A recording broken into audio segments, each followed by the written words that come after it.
नमस्ते मेरे प्यारे दोस्तों। हम लोग बिहार में होने वाले सभी एग्ज़ाम के लिए टॉप 500 सेलेक्टेड करंट अफेयर प्रश्नों का स्टडी कर रहे हैं, जिसका यह पार्ट 5 वीडियो है। जो पीछे का वीडियो नहीं देखें वो प्ले लिस्ट में जाकर जरूर देख लीजिएगा। साथ में एक स्पीडी का करंट अफेयर आप जो आता है स्पीडी का करंट अफेयर वो रखिएगा, तो सारे करंट अफेयर आपका यहीं से कवर हो जाएगा। ये वीडियो जितने भी अपलोड कर रहे हैं टॉप 500 का सीरीज का, सभी वीडियो को आप 2 बार देख लीजिएगा और स्पीडी का करंट अफेयर पढ़ लीजिएगा। तो चलिए शुरू करते हैं। आज का पहला क्वेश्चन है कि सियाचिन ग्लेशियर में ऑपरेशनल पोस्ट पर तैनात होने वाली पहली महिला चिकित्सा अधिकारी कौन बनी है। ठीक है, क्वेश्चन पे ध्यान रखना है कि सियाचिन ग्लेशियर में ऑपरेशनल पोस्ट पर तैनात होने वाली पहली महिला चिकित्सा अधिकारी है ना, चिकित्सा अधिकारी कौन है, तो वो बनी है कैप्टन फातिमा वसीम है ना। कैप्टन फातिमा वसीम जो है पहली महिला चिकित्सा अधिकारी बनी है। कहाँ? सियाचिन ग्लेशियर में ऑपरेशनल पोस्ट पर तैनात होने वाली। ठीक है, अब यहाँ पे शिवांगी है ना, शिवांगी नाम से क्वेश्चन आएगा कि भारत की पहली महिला राफेल पायलट कौन है, तो वो शिवांगी सिंह है। ध्यान रखना, भारत की पहली महिला राफेल पायलट यानी राफेल उड़ाने वाली पहली महिला है शिवांगी सिंह है, ये भी याद रखना है। नेक्स्ट है कि एक ही फायरिंग यूनिट से 4 लक्ष्यों को एक साथ नष्ट करने वाले दुनिया के पहले एयर डिफेंस मिसाइल सिस्टम का नाम बताएं जो भारत में निर्मित है। ठीक है, इसकी क्वालिटी क्या है कि एक ही फायरिंग यूनिट से 4 लक्ष्यों को एक साथ नष्ट कर देने वाला दुनिया का पहला ये एयर डिफेंस मिसाइल सिस्टम है जो कि भारत में बना है। इसका नाम क्या है, तो वो है आकाश है ना, याद रखना है। उसका एयर डिफेंस मिसाइल का नाम है आकाश, इसका करेक्ट आंसर है। नेक्स्ट है कि भारत और किस देश के बीच सैन्य अभ्यास विनवेक्स 23 आयोजित हुआ है। तो ये सैन्य अभ्यास जो विनवेक्स भारत और किस देश के बीच हुआ है ये पूछा जा रहा है। तो विन से याद रखना है वियतनाम। ठीक है, विन से याद रखना है वियतनाम, तो इसका करेक्ट आंसर है वियतनाम। ठीक है, इसका करेक्ट आंसर हो गया वियतनाम।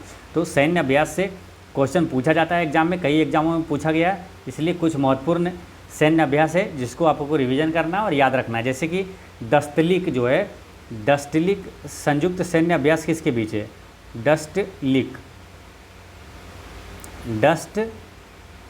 जो सैन्य अभ्यास है ये किस देश के बीच है, डस्टलिक भारत और उज्बेकिस्तान के बीच है।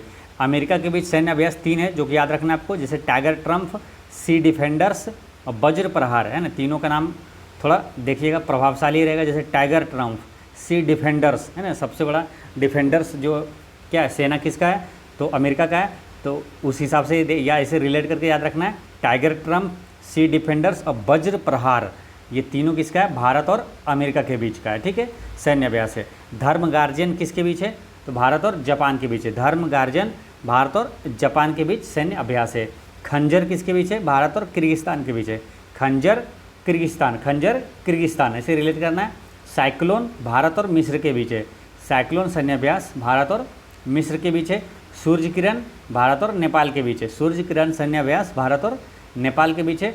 और एक आता है ओसी इंडेक्स, ओस इंडेक्स सैन्य अभ्यास किसके बीच है, तो ओस से देखिए एक तो भारत अपना याद रखना है, ठीक है, और ओस से याद रखना ऑस्ट्रेलिया है ना, अस से ऑस्ट्रेलिया, तो भारत और ऑस्ट्रेलिया के बीच है। और एक है आस्ट्रा हिंद संयुक्त सैन्य अभ्यास किसके बीच है, तो आस्ट्रा हिंद यानी कि ऑस्ट्रेलिया के साथ है, भारत और ऑस्ट्रेलिया। आस्ट्रा हिंद यानी ऑस्ट्रेलिया और हिंदुस्तान के बीच सैन्य अभ्यास है, ये याद रखना है। ठीक है, एक आता है जिम्बेक्स है ना, जैमेक्स आता है, तो जै से याद रखना है जापान है ना, जे से रखना है जापान और भारत है, जापान और इंडिया है। ठीक है, जैमेक्स नाम से ही याद रखना है आपको रिलेट करके, तो आपको याद रहेगा, कन्फ्यूजन नहीं होगा है ना। जैमेक्स किसके बीच है, भारत और जापान। जैमेक्स जापान तुरंत दिमाग में आ जाना चाहिए। ऑस इंडेक्स ऑस्ट्रेलिया आ जाना चाहिए है ना, ऑस्ट्रेलिया और इंडिया। और जैमेक्स यानी जापान और इंडिया के बीच है। एक है सिम्बेक्स है ना, SIM, तो अब यहाँ नाम से याद रख लेना है, सी से सिंगापुर हो जाएगा डायरेक्ट है ना, सिंगापुर और भारत के बीच है। ठीक है, और एक है काजिंद सैन्य अभ्यास किसके बीच है, तो काजिंद यानी कि कजाकिस्तान के बीच है, ऐसे याद रखना है इसको है ना। काजिंद यानी भारत और कजाकिस्तान के बीच सैन्य अभ्यास है। तो इतने सारे यादें आपको याद रखना है। नेक्स्ट है कि ऑक्सफोर्ड यूनिवर्सिटी प्रेस ने किस वर्ड को वर्ड ऑफ द ईयर 2023 चुना है। ठीक है, तो कौन सा वर्ड है वो, तो वो है मालूम कौन 2023 का word of the year Oxford university ने चुना है, वो है रीज, है ना। इसका करेक्ट आंसर है रीज। नेक्स्ट है जलवायु परिवर्तन प्रदर्शन सूचकांक 2024 में भारत किस स्थान पर रहा है। जलवायु परिवर्तन प्रदर्शन सूचकांक 2024 में भारत किस स्थान पर रहा है, तो ये रहा है 7वां स्थान पर, है ना। इसका करेक्ट आंसर है 7वें स्थान पर भारत रहा है, ठीक है। अच्छा, संयुक्त राष्ट्र जलवायु परिवर्तन सम्मेलन जो 2023 में ये कहाँ हुआ था।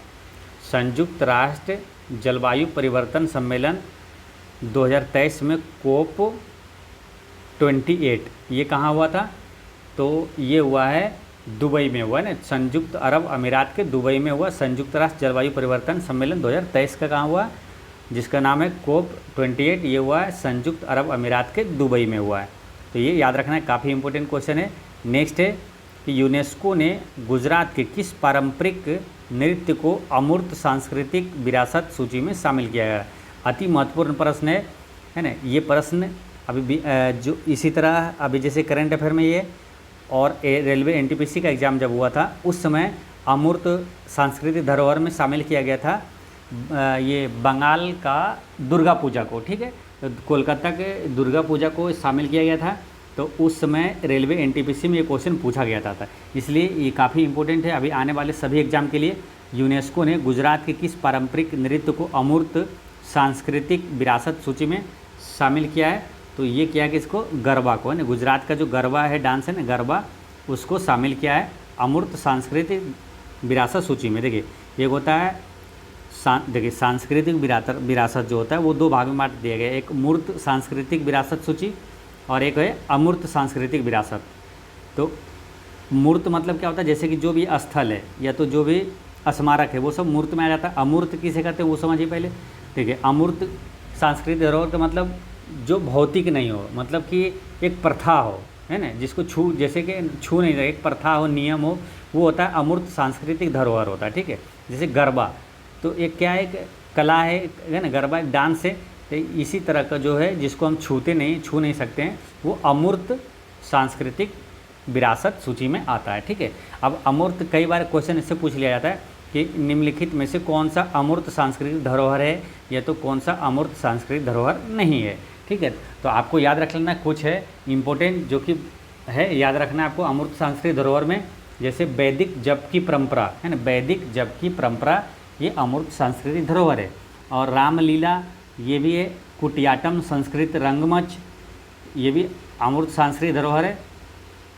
गढ़वाल हिमालय का धार्मिक अनुष्ठान, केरल का धार्मिक मुडियेट्टू और राजस्थान का कालबेलिया लोक नृत्य, ये सब क्या है अमूर्त सांस्कृतिक धरोहर है। फिर छऊ नृत्य और लद्दाख का बौद्ध जप, मणिपुर का संकीर्तन अनुष्ठान, पंजाब के जंडियाला गुरु ठठेरों के बीच बर्तन बनाने की कला, फिर योग, नवरोज, कुंभ मेला, कोलकाता का दुर्गा पूजा और इसके बाद फिर आया कौन, गरबा। ये क्या अमूर्त सांस्कृतिक धरोहर है। तो इतने सारे याद रखना आपको। नेक्स्ट है कि रेल मंत्रालयों ने हाथियों को बचाने के लिए किस प्रणाली को पेश किया है, ठीक है। रेल मंत्रालय ने हाथियों को बचाने के लिए किस प्रणाली को पेश किया है, तो वो है गजराज सुरक्षा कवच, है ना। ये योजना शुरू किया गजराज सुरक्षा कवच। नेक्स्ट है 5 लिथियम ब्लॉक के लिए खनिज विदेश इंडिया लिमिटेड किस देश के साथ समझौता करने की योजना बना रही है, जिसमें भारत 200 करोड़ रुपए निवेश करेगा, ठीक है। एक बार फिर समझिए, 5 लिथियम ब्लॉक के लिए खनिज विदेश इंडिया लिमिटेड किस देश के साथ समझौता करने की योजना बना रही है, जिसमें भारत 200 करोड़ रुपया निवेश करेगा।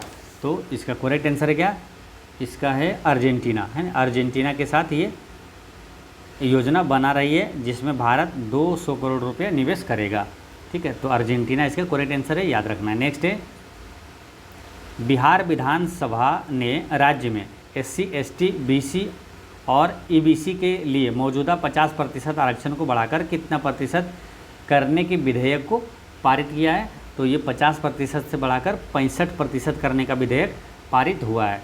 नेक्स्ट है कि गणतंत्र दिवस 2024 की परेड में शामिल किस राज्य या मंत्रालय की झांकी को पहला पुरस्कार मिला है? तो इसका करेक्ट आंसर है संस्कृति मंत्रालय। ठीक है, राज्य में कौन सा है? तो वो है उड़ीसा। ठीक है, अब उड़ीसा ऑप्शन में रहता तो उड़ीसा आंसर हो जाता। ठीक है, राज्य, लेकिन दोनों अगर पूछा राज्य या मंत्रालय तो कोई एक ही ऑप्शन में रहेगा, या तो मंत्रालय या तो राज्य, वो वाला आंसर जो है। ठीक है, देखिए जो राज्य है, गणतंत्र दिवस 2024 की परेड में जो सर्वश्रेष्ठ झांकी का पुरस्कार किस राज्य को मिला है? तो वो उड़ीसा को मिला है, ये याद रखना है। ठीक है, उड़ीसा को मिला है। ठीक है, और मंत्रालय में है, संस्कृति मंत्रालय को सर्वश्रेष्ठ झांकी का पुरस्कार दिया गया है, तो ये आपको याद रखना है। ठीक है, तो दोनों में कन्फ्यूजन नहीं होना है। कभी आपको जैसे सर्वश्रेष्ठ झांकी का पुरस्कार उड़ीसा मिल जाए तो आपको कन्फ्यूजन नहीं होना चाहिए।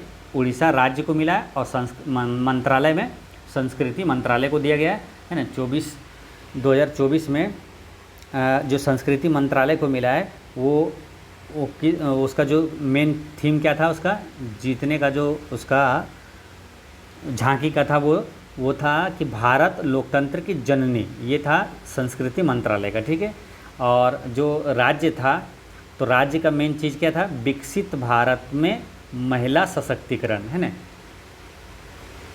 जिसका विषय था सर्वश्रेष्ठ झांकी जो मिला राज्य को, उड़ीसा राज्य को, उसका विषय क्या था? विकसित भारत में महिला सशक्तिकरण। ठीक है, ये याद रखना है। अच्छा, 2024 में जो गणतंत्र दिवस में मुख्य अतिथि कौन थे?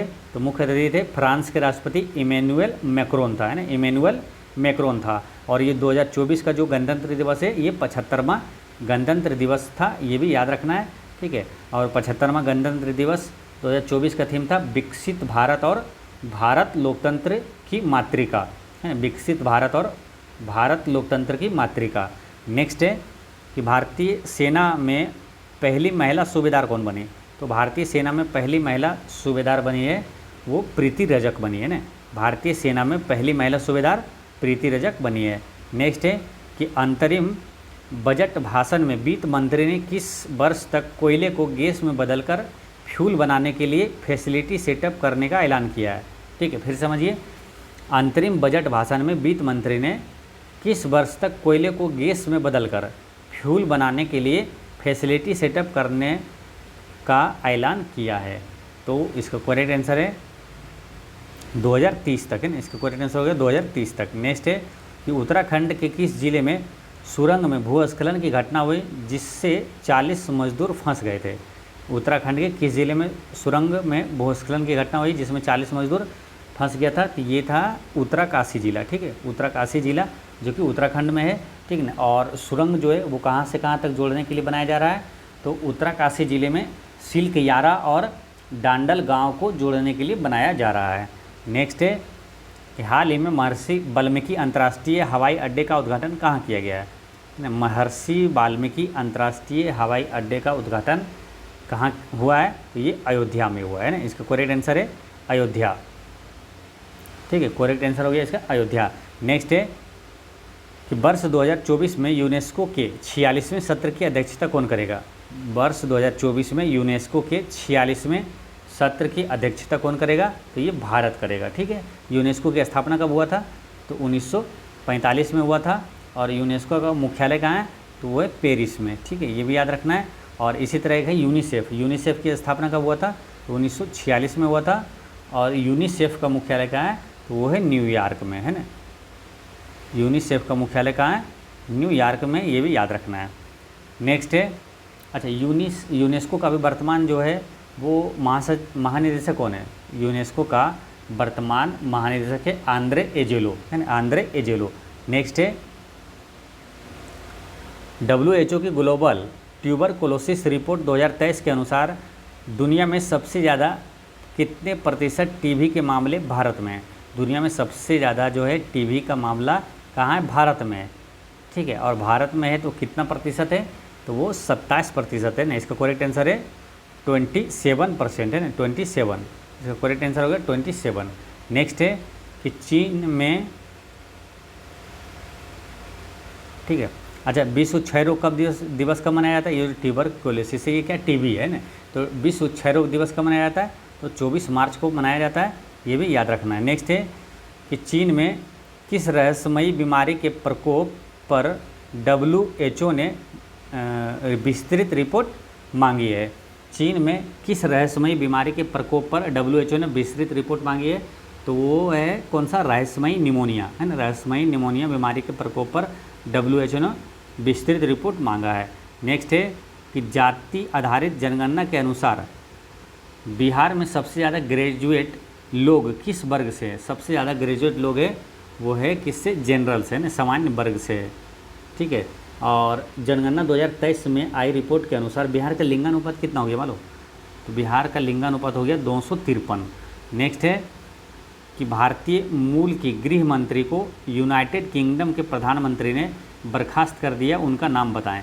तो भारतीय मूल का गृह मंत्री था कहाँ? यूनाइटेड किंगडम में, तो उसको बर्खास्त कर दिया गया। तो वो कौन था व्यक्ति जो भारतीय मूल के गृह मंत्री? तो सुएला ब्रेवरमैन था, है ना। सुएला ब्रेवरमैन इसका आंसर हो जाता है, ठीक है। और वर्तमान में ब्रिटेन के प्रधानमंत्री कौन है? तो ऋषि सुनक है। नेक्स्ट है बिहार में चाय की खेती मुख्यतः किस ज़िले में की जाती है? तो मुख्यतः चाय की खेती सबसे ज़्यादा चाय की खेती होती है किशनगंज में, है ना। इसका करेक्ट आंसर है किशनगंज, ठीक है। किशनगंज को बिहार का दार्जिलिंग भी कहा जाता है, ठीक है। सबसे पहले GI टैग जो मिला था दार्जिलिंग की चाय को ही मिला था, जो कि पश्चिम बंगाल में है। अच्छा, सबसे ज़्यादा वर्षा बिहार के किस ज़िले में होता है? तो ये किशनगंज में ही होता है ना। सबसे ज़्यादा वर्षा, सबसे ज़्यादा चाय की खेती किशनगंज में, और सबसे ज़्यादा वर्षा किशनगंज ज़िले में होता है। सर्वाधिक गर्म और ठंडा ज़िला कौन सा है? गर्म बोलिए या तो ठंडा बोलिए, है ना। सबसे गर्म भी वही है गया, और सबसे ठंडा ज़िला भी गया है, ठीक है। अच्छा, क्षेत्रफल की दृष्टि में सबसे बड़ा ज़िला कौन सा है? वो पश्चिम चंपारण है। सबसे छोटा ज़िला वो है शिवहर। नेक्स्ट है बिहार के किस प्रतियोगी ने डांस रियलिटी शो झलक दिखला जा 11 की ट्रॉफी जीती है? तो इसका करेक्ट आंसर है मनीषा रानी। मनीषा रानी ने बिहार की है जो डांस रियलिटी शो झलक दिखला जा 11 की ट्रॉफी जीती है मनीषा रानी। नेक्स्ट है किस पड़ोसी देश के राजनयिक ने भारत में मौजूद दूतावास अस्थायी रूप से बंद करने की घोषणा की है? किस पड़ोसी देश के राजनयिक ने भारत में मौजूद उसका दूतावास अस्थायी रूप से बंद करने की घोषणा की है? तो वो है अफ़गानिस्तान। इसका करेक्ट आंसर है अफ़गानिस्तान। नेक्स्ट है अमेरिका और भारत की 2+2 मीटिंग 9 और 10 नवंबर 2023 को हुई थी, ठीक है। तो इसका करेक्ट आंसर ये कहाँ हुआ था ना? तो ये नई दिल्ली में हुआ था, ठीक है। अमेरिका और भारत की 2+2 मीटिंग 9 और 10 नवंबर 2023 को कहाँ हुई थी? तो ये नई दिल्ली में हुआ था, ठीक है। और इसमें 2+2 का मतलब होता है कि 2 भारत से और 2 अमेरिका से प्रतिनिधि शामिल होते हैं इस मीटिंग में, ठीक है। 2 भारत से कौन 2 होता है, और जो अमेरिका से 2 वो है एक विदेश मंत्री और एक रक्षा मंत्री, ये 2 शामिल होते हैं। विदेश मंत्री अभी कौन है? एस जयशंकर। रक्षा मंत्री अभी कौन है? तो राजनाथ सिंह है। नेक्स्ट है विश्व आर्द्र भूमि दिवस कब मनाया जाता है? तो विश्व आर्द्र भूमि दिवस मनाया जाता है कब? 2 फरवरी को, है ना। विश्व आर्द्र भूमि दिवस 2 फरवरी को मनाया जाता है। इसका थीम क्या है? आर्द्र भूमि और मानव कल्याण, है ना। आर्द्र भूमि और मानव कल्याण इसका थीम है, ठीक है। और विश्व आर्द्र भूमि दिवस हो गया कितना? 2 फरवरी को, ठीक है। अच्छा, भारतीय तटरक्षक दिवस कब मनाया जाता है? तो वो 1 फरवरी को मनाया जाता है। और विश्व कैंसर दिवस कब मनाया जाता है? तो 4 फरवरी को मनाया जाता है। काफ़ी इंपॉर्टेंट क्वेश्चन है ना। विश्व कैंसर दिवस कब? 4 फरवरी को मनाया जाता है। और इसका थीम क्या है? विश्व कैंसर दिवस जो 2024 का, इसका थीम क्या है? केयर गैप को बंद करें, है ना। केयर गैप को बंद करें, यानी देखभाल गैप को अंतर कम करें। नेक्स्ट है भारतीय तटरक्षक दिवस कब मनाया जाता है? तो अभी बताएं, भारतीय तटरक्षक दिवस 1 फरवरी को मनाया जाता है ना। इसका करेक्ट आंसर हो गया ऑप्शन नंबर ए, है ना। भारतीय तटरक्षक दिवस 1 फरवरी को मनाया जाता है। और थल सेना दिवस 15 जनवरी को मनाया जाता है, ठीक है। और वायुसेना दिवस 8 अक्टूबर को मनाया जाता है। और नौसेना दिवस 4 दिसंबर को मनाया जाता है। नेक्स्ट है बिहार सरकार ने बिहार IT पॉलिसी 2024 को मंजूरी दी है। इसके तहत न्यूनतम कितना निवेश करने पर निजी क्षेत्र को 30% पूंजी निवेश सब्सिडी मिलेगी?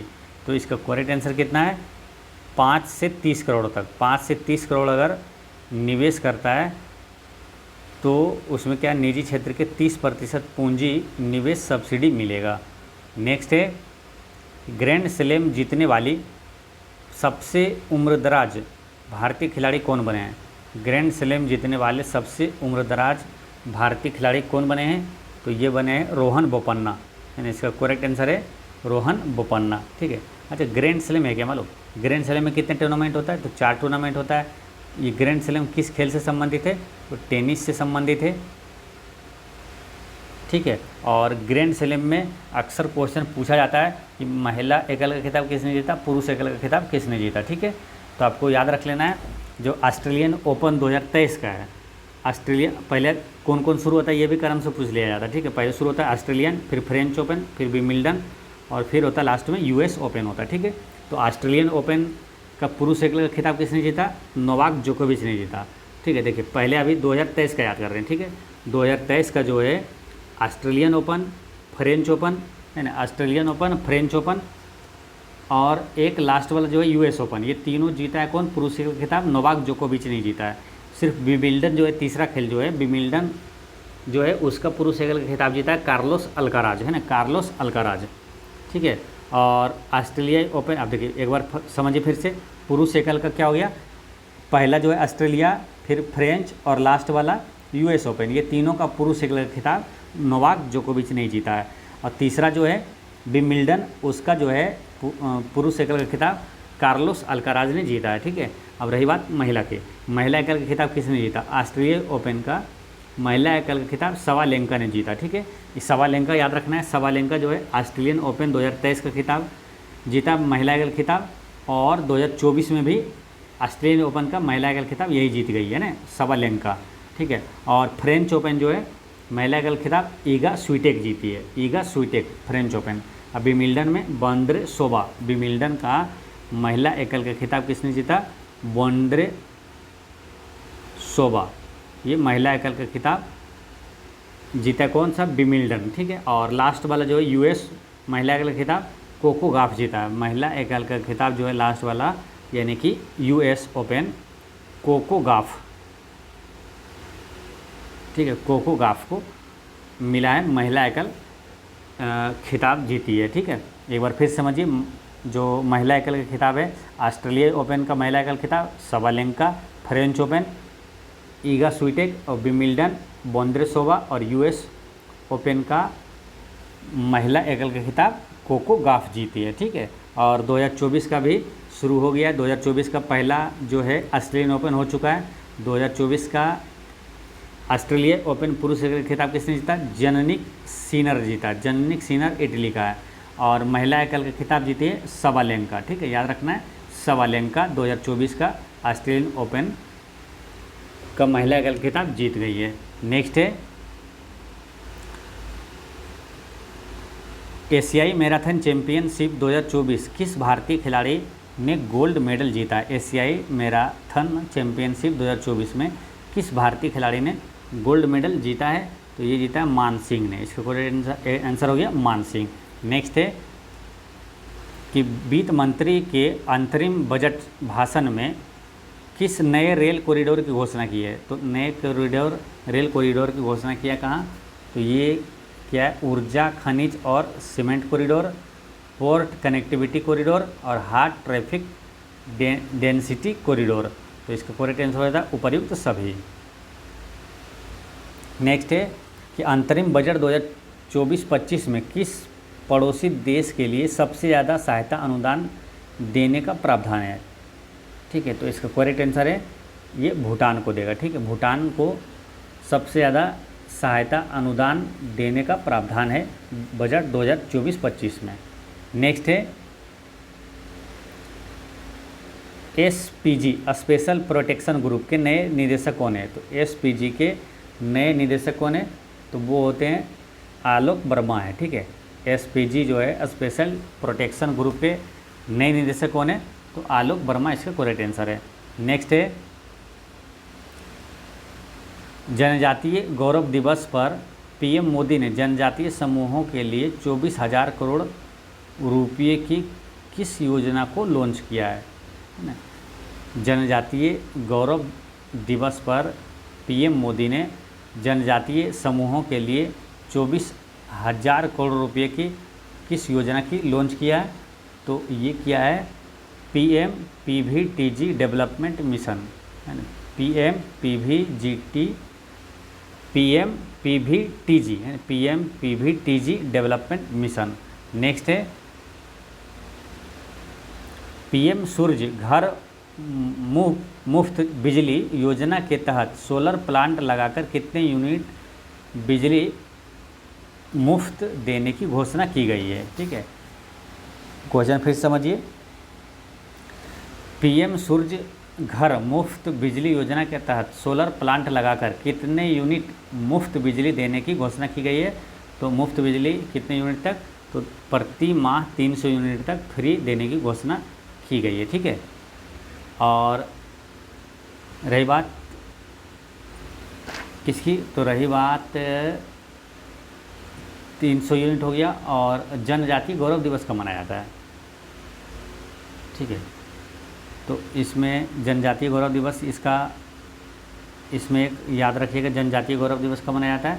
तो ये 15 नवंबर को मनाया जाता है, इसमें याद रखना है। ठीक है, और इसमें याद रखना है क्या, एक महत्वपूर्ण क्वेश्चन इसमें याद रखना है, अंतर्राष्ट्रीय सौर गठबंधन का मुख्यालय कहाँ है। ठीक है, तो इसका है हरियाणा के गुरुग्राम में। ठीक है, एकमात्र ऐसा जो अंतर्राष्ट्रीय संगठन है जिसका मुख्यालय भारत में। ठीक है, तो कौन सा है, वही अंतर्राष्ट्रीय सोलर गठबंधन का मुख्यालय कहाँ है, हरियाणा के गुरुग्राम में है।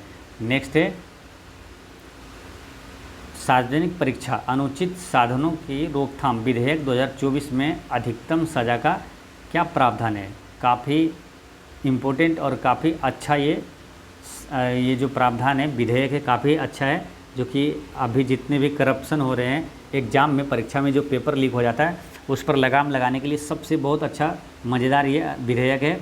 इसमें क्या है, इस पे जो पेपर लीक करने वाले जो पकड़े जाएंगे उस पर क्या 10 साल कैद और न्यूनतम 1 करोड़ रुपये जुर्माना का प्रावधान है। बहुत ही अच्छा है ना। इससे क्या है, साफ़ सुथरा और मस्त एग्ज़ाम होगा, और जो ईमानदार लोग पढ़ने वाले हैं है ना, कम समय में नौकरी ले पाएंगे। ठीक है, तो सार्वजनिक परीक्षा विधेयक 2024 में अधिकतम सजा का क्या प्रावधान है, 10 साल कैद और न्यूनतम 1 करोड़ रुपया जुर्माना का प्रावधान है। ठीक है, तो ये याद रखना है। नेक्स्ट है एयरपोर्ट पर दुनिया का पहला ग्रीन हाइड्रोजन प्लांट भारत में कहाँ स्थापित करने के लिए BPCL और CIL ने MOU साइन किया है ना। तो समझौता ज्ञापन पर हस्ताक्षर किया है। एयरपोर्ट पर दुनिया का पहला ग्रीन हाइड्रोजन प्लांट भारत में कहाँ स्थापित करने के लिए BPCL और CIL ने समझौता ज्ञापन पर हस्ताक्षर किया है। तो ये है कहाँ, कोचीन इंटरनेशनल एयरपोर्ट है ना, कोचीन इंटरनेशनल एयरपोर्ट पर। ठीक है, दुनिया का पहला ग्रीन हाइड्रोजन प्लांट।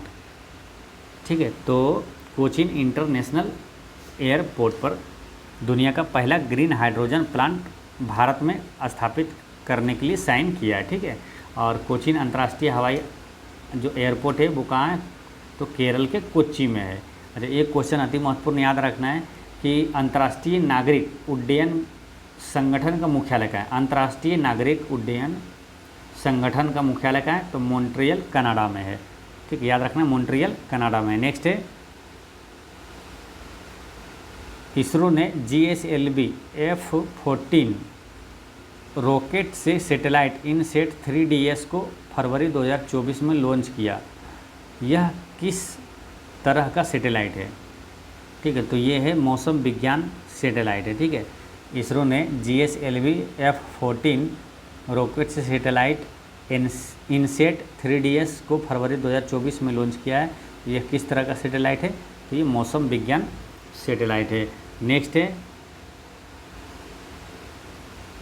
बिहार की पूर्व उप मुख्यमंत्री रेणु देवी को किस विभाग का मंत्री बनाया गया है। तो बिहार की पूर्व उप मुख्यमंत्री रेणु देवी को किस विभाग का मंत्री बनाया गया है, तो इसे दिया गया पशु एवं मत्स्य संसाधन है ना विभाग का मंत्री बनी है। कौन, रेणु देवी, जो कि पहले उप मुख्यमंत्री थी। ठीक है, तो कौन सा मंत्री बना है, पशु एवं मत्स्य संसाधन मंत्री बनाया गया रेणु देवी को। अच्छा, वर्तमान में भी उप मुख्यमंत्री कौन है? तो वर्तमान में बिहार का उप मुख्यमंत्री जो है सम्राट चौधरी और विजय कुमार सिन्हा है, तो ये याद रखना है। नेक्स्ट है, बिहार के नए स्वास्थ्य मंत्री कौन है? तो बिहार के नए स्वास्थ्य मंत्री कौन है? तो वो है मंगल पांडे। इसे याद ऐसे रख लेना है कि 1857 की क्रांति में पहली गोली किसने चलाई थी? तो मंगल पांडे ने ही चलाई थी। नेक्स्ट है, पीएम मोदी ने यूएई के किस शहर के पहले हिंदू मंदिर पत्थर से निर्मित का उद्घाटन फरवरी 2024 में किया? तो संयुक्त अरब अमीरात के किस शहर में जो कि पहला हिंदू मंदिर का उद्घाटन फरवरी 2024 में किया है? तो इसका करेक्ट आंसर है, ये कहाँ बनाया गया? तो ये अबू धाबी में, संयुक्त अरब अमीरात के अबू धाबी इसका करेक्ट आंसर है। नेक्स्ट है, वर्ष 2023 में अमेरिका का प्रतिष्ठित एमी अवार्ड जीतने वाली पहली भारतीय महिला कौन बनी है? ठीक है, फिर समझिए, वर्ष 2023 में अमेरिका का प्रतिष्ठित एमी अवार्ड जीतने वाली पहली भारतीय महिला कौन बनी है? तो वो बनी है एकता कपूर, है ना, इसका करेक्ट आंसर है एकता कपूर। नेक्स्ट है, प्रवासी भारतीय सम्मान 2023 से किसे सम्मानित किया गया है? तो प्रवासी भारतीय सम्मान जो है 2023 से किसे सम्मानित किया गया है? तो वो है राज सुब्रमण्यम, इसका करेक्ट आंसर है राज सुब्रमण्यम। ठीक है, तो यहाँ पर क्या है? प्रवासी भारतीय दिवस है ना। प्रवासी भारतीय दिवस कब मनाया जाता है मालूम? तो 9 जनवरी को मनाया जाता है, क्योंकि 9 जनवरी है ना, 9 जनवरी 1915 को गांधी जी जो है दक्षिण अफ्रीका से वापस लौटे थे, इसीलिए 9 जनवरी को प्रवासी भारतीय दिवस मनाने की घोषणा किया गया। प्रवासी भारतीय दिवस मनाया जाता है 9 जनवरी को। नेक्स्ट क्वेश्चन है,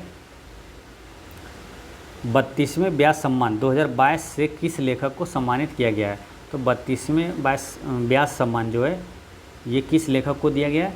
तो ये दिया गया ज्ञान चतुर्वेदी को, है ना, डॉक्टर ज्ञान चतुर्वेदी को ये बनाया गया। ठीक है, एक बार फिर समझिए, 32वें व्यास सम्मान जो है 2022 से किस लेखक को सम्मानित किया गया है? तो ज्ञान चतुर्वेदी को सम्मानित किया गया। और 33वें व्यास सम्मान जो है ये 2023 का ये किसे दिया गया है? तो 2023 का जो है ये 33वां व्यास सम्मान जो है वो दिया गया है किसको? तो वो है पुष्पा भारती को दिया गया। ठीक है, पुष्पा भारती का जो किसके लिए दिया गया? तो उनका यादें संस्मरण के लिए दिया गया। ठीक है, और ज्ञान चतुर्वेदी को किस लिए मिला था? किस साहित्य के लेखक के लिए? तो पागलखाना साहित्य के लिए ज्ञान चतुर्वेदी को 2022 में मिला था 32वां, 2023 में जो है 33वां मिला है किसको?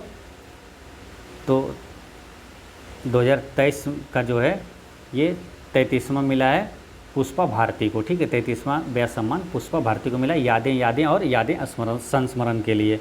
नेक्स्ट है कि ऑस्कर पुरस्कार 2023 में बेस्ट ओरिजिनल मूल सॉन्ग का पुरस्कार जीतने वाला पहला भारतीय गाना कौन सा बना था? तो वो बना था नाटू नाटू, है ना, RRR फिल्म के लिए नाटू नाटू गाना को बेस्ट ओरिजिनल मूल सॉन्ग का पुरस्कार दिया गया। ठीक है, अब यहाँ पर कुछ इम्पोर्टेंट चीज़ें आपको याद रखना है, जैसे कि 96वां जो है ऑस्कर पुरस्कार 2024। ठीक है, तो सर्वश्रेष्ठ 2024 का ऑस्कर अवार्ड जो है सर्वश्रेष्ठ फिल्म का पुरस्कार किसे दिया गया? ओपेनहाइमर को दिया गया। ठीक है, और सर्वश्रेष्ठ निर्देशक का पुरस्कार क्रिस्टोफर नोलन को दिया गया है। और ये किसके लिए दिया गया? तो ये सब भी, जैसे कि सर्वश्रेष्ठ फिल्म का पुरस्कार, सर्वश्रेष्ठ निर्देशक का पुरस्कार ये ओपेनहाइमर फिल्म के लिए ही दिया गया है। और सर्वश्रेष्ठ अभिनेता का जो पुरस्कार है वो किसे दिया गया? तो किलियन मर्फी को दिया गया ना, किलियन मर्फी को दिया गया, ओपेनहाइमर फिल्म के लिए ही दिया गया। और सर्वश्रेष्ठ अभिनेत्री का पुरस्कार किसे दिया गया? एमा स्टोन को दिया गया, जो कि पुअर थिंग्स साहित्य के लिए दिया गया है। सॉरी, जो सर्वश्रेष्ठ अभिनेता का पुरस्कार किलियन मर्फी को है और ये ओपेनहाइमर फिल्म के लिए दिया गया। और सर्वश्रेष्ठ अभिनेत्री का पुरस्कार जो है एमा स्टोन को दिया गया, वो पुअर थिंग्स फिल्म के लिए दिया गया। पुअर थिंग्स फिल्म जो है उसमें एमा स्टोन को सर्वश्रेष्ठ अभिनेत्री का पुरस्कार दिया गया। ठीक है, तो सर्वश्रेष्ठ अभिनेता याद रखना किलियन मर्फी, सर्वश्रेष्ठ अभिनेत्री एमा स्टोन को दिया गया है। नेक्स्ट है वीरता पुरस्कार पाने वाली भारतीय वायुसेना की पहली महिला अधिकारी कौन बनी है? वीरता पुरस्कार पाने वाली भारतीय वायुसेना की पहली महिला अधिकारी कौन बनी है? तो वो बनी दीपिका मिश्रा। इसका करेक्ट आंसर है दीपिका मिश्रा। नेक्स्ट है जर्मन शांति पुरस्कार 2023 से किसे सम्मानित किया गया है? तो ये सलमान रुश्दी को सम्मानित किया गया। जर्मन शांति पुरस्कार 2023 सलमान रुश्दी को दिया गया। सलमान रुश्दी से दो अति महत्वपूर्ण प्रश्न याद रखना है आपको। एक मिडनाइट चिल्ड्रेन के लेखक कौन है? सलमान रुश्दी। और एक सेटेनिक वर्सेज है ना, सेटेनिक वर्सेज के लेखक कौन है? सलमान रुश्दी है। नेक्स्ट है कि चिकित्सा के क्षेत्र में नोबेल पुरस्कार 2023 से किसे सम्मानित किया गया है? तो चिकित्सा का नोबेल पुरस्कार 2023 किसे मिला है?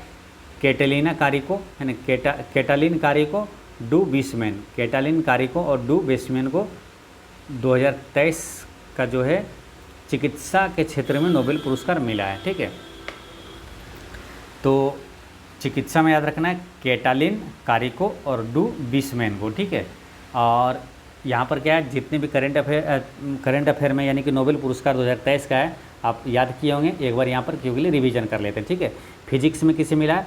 पियरे अगस्टिनी को मिला है ना, 3 आदमी को मिला, पियरे अगस्टिनी, फेरेंक क्राउच, एल ह्यूलियर है ना। पियरे अगस्टिनी, फेरेंक क्राउच, एल ह्यूलियर को फिजिक्स का नोबेल पुरस्कार मिला है। केमिस्ट्री में भी 3 लोगों को मिला है। कौन? मोंगी जी बोवेंडी, लुइस इब्रस और एलेक्सी एकिमोव। फिर समझिए, मोंगी जी बोवेंडी, लुइस इब्रस और एलेक्सी एकिमोव को केमिस्ट्री का नोबेल पुरस्कार 2023 में दिया गया है। शांति का नोबेल पुरस्कार 2023 किसे मिला है? तो नरगिस मोहम्मदी को मिला है। इसे याद कैसे रख लेना है? नाग को शांत रहने दो, नरगिस को नाग से रिलेट कर दीजिए। ठीक है, नरगिस नाग से शांत रहने, शांति का नोबेल पुरस्कार नरगिस मोहम्मदी को दिया गया। अर्थशास्त्र का नोबेल पुरस्कार किसे मिला 2023 का? तो क्लाउडिया गोल्डिन को मिला है। इसे याद कैसे रखना है? देखिए, आपका अर्थव्यवस्था या तो अर्थशास्त्र आपका मजबूत तब होगा जब आपके पास गोल्ड होगा, है ना। तो ऐसे रिलेट कर लेना है। अर्थशास्त्र का क्लाउडिया गोल्डिन को मिला है। और साहित्य का नोबेल पुरस्कार 2023 का किसे मिला? जॉन फोस्से को मिला। इसे याद रखना है कि साहित्य वो इतना अच्छा लिखा कि जो उसको पढ़ा वो उसमें फंस गया। तो जॉन फोस्से है ना, साहित्य का नोबेल पुरस्कार 2023 का जॉन फोस्से को दिया गया है। नेक्स्ट है, तो इसका करेक्ट आंसर क्या हो गया था? उपर्युक्त दोनों। नेक्स्ट है 69वें राष्ट्रीय फिल्म पुरस्कार में सर्वश्रेष्ठ अभिनेता का पुरस्कार किसे जीतना है? तो किसने जीता है? 69वें राष्ट्रीय फिल्म पुरस्कार में सर्वश्रेष्ठ अभिनेता का पुरस्कार किसने जीता है? तो ये जीता है अल्लू अर्जुन, है ना, अल्लू अर्जुन इसका करेक्ट आंसर है। नेक्स्ट है बिहार के नए शिक्षा मंत्री कौन बने हैं? तो बिहार के नए शिक्षा मंत्री कौन बने? सुनील कुमार बने। ठीक है, अच्छा, भारत के वर्तमान अभी शिक्षा मंत्री कौन है? तो धर्मेंद्र प्रधान है। नेक्स्ट है बिहार के नए ग्रामीण विकास मंत्री कौन बनाए गए हैं? बिहार के नए ग्रामीण विकास मंत्री कौन बनाए गए हैं? तो श्रवण कुमार को बनाया गया है। नेक्स्ट है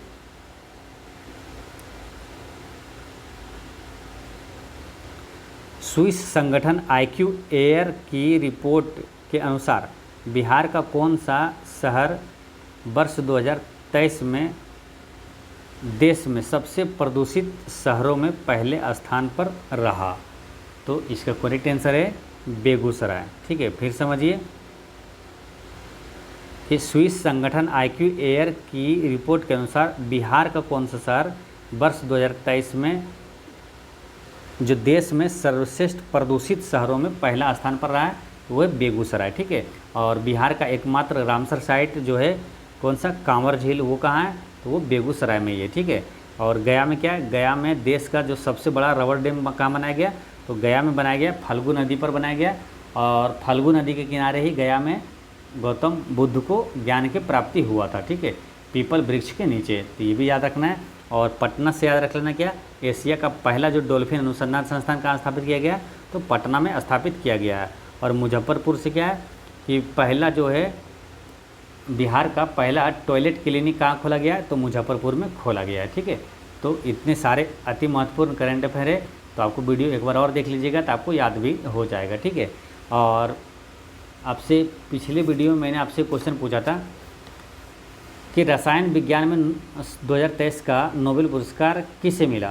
तो रसायन विज्ञान में यानी केमिस्ट्री में किसे मिला, मोंगी जे बोवेंडी यानी मोंगी बोवेंडी, लुइस ब्रॉस और एलेक्सी एकिमोव बनाया। ठीक है, तो रसायन विज्ञान में जो है 2023 का नोबेल पुरस्कार किसे किसे दिया गया, मोंगी बोवेंडी, लुइस ब्रॉस और एलेक्सी एकिमोव को मिला है। और आज का क्वेश्चन है कि मिस वर्ल्ड 2024 की विजेता कौन है ना, मिस वर्ल्ड 2024 की विजेता कौन है, इसका आंसर आप कमेंट में दीजिएगा। और कोई भी डाउट हो तो कमेंट में पूछिएगा। और एक चीज़ हमेशा याद रखना है कि आपकी मुस्कान एक अनमोल खजाना है, इसे छोटी छोटी बातों में खोने ना दें। पढ़ते रहे